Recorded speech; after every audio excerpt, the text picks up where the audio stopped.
Somebody from my past got in touch with me last month, someone from my neighborhood. And he said, he named the people that are still alive and still there, and that they all get together and they talk about me. They follow my career. Some of them have listened to some audiobooks. And to them, I've escaped. They wouldn't say that, but they're kind of proud of me that I made it. And they are still at home, living in the same neighborhood. And I started to, first, I felt sorry for them. Because, we all started out the same situation. I couldn't say why I escaped and they didn't.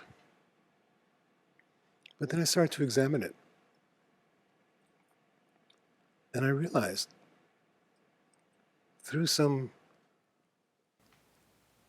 telling the truth, I was able to break free. See, Papaji said there's 3 nets that catch all the fishes that are being washed downstream, believing they're going with the flow. Those 3 nets are survival, sex, and relationship. And we're all caught in the beginning in the relationship net. And Papaji said what the bait for the net is fear or desire. Fear chases you into the net. Desire attracts you into the net.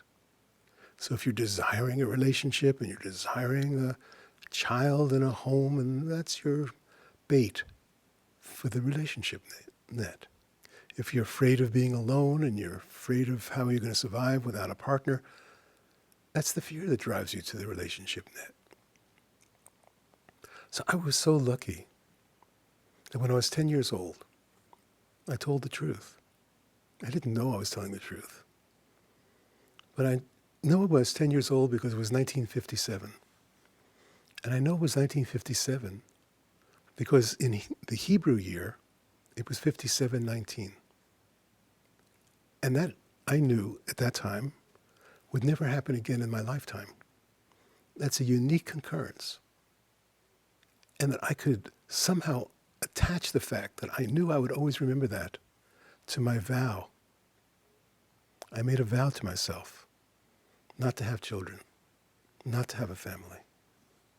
Because when I looked around, I saw that everyone was unhappy and faking it. When I say faking it, what I mean is that I grew up in these row houses where you could sometimes hear the people in the house on either side.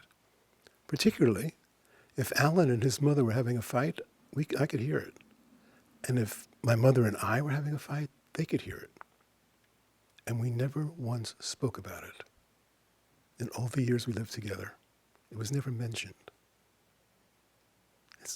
Everything's fine, everything's good, yeah, good, happy family. And I saw that everyone was doing it. Everyone was lying. They weren't really happy, they were just faking it.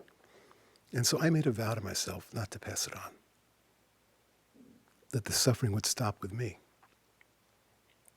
And I sent it into the future, hooked onto this understanding that 1957 and 5719, there's this unique moment that you will remember, and you'll remember you don't want to have children, you've made a vow.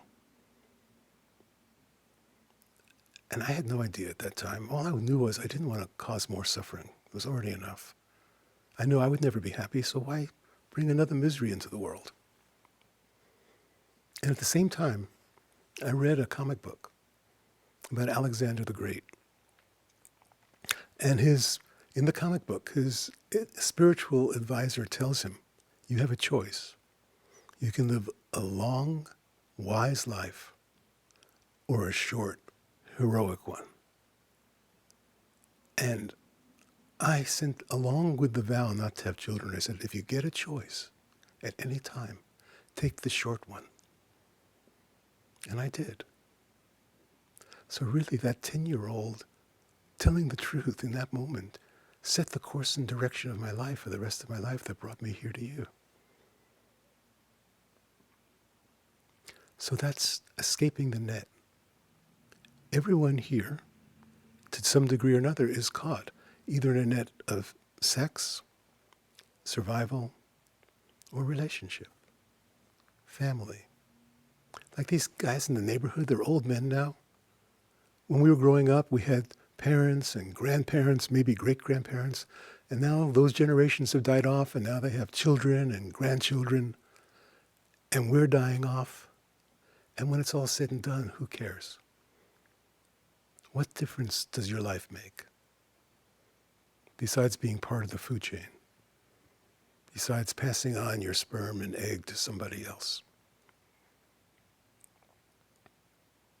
But if you escape the net, your life can make a difference because it won't be based in selfishness. It won't be based in me and mine. It can actually be based in true love. And true love is happy. True love is in service quite naturally. True love is filled with joy. So, that's what we're here for.